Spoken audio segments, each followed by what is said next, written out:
Hey everyone, so today I'm going to show you how to export transaction reports from InfinitePay.io.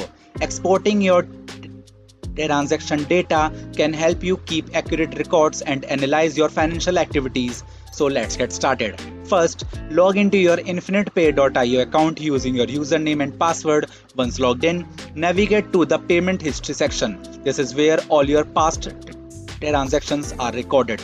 To export your transaction reports, look for the export or download button, usually located at the top or bottom of the transaction list.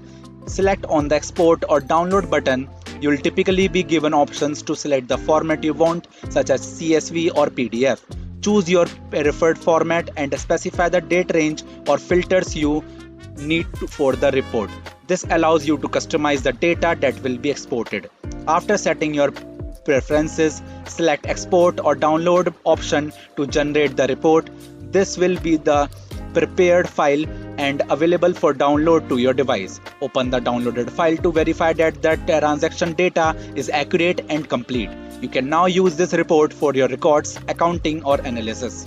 And there you have it. You have successfully learned how to export transaction reports from InfinitePay.io. This feature is essential for managing your financial data and ensuring you have all the information you need. If you found this tutorial helpful, please give it a thumbs up and subscribe for more tips. Thanks for watching and see you next time.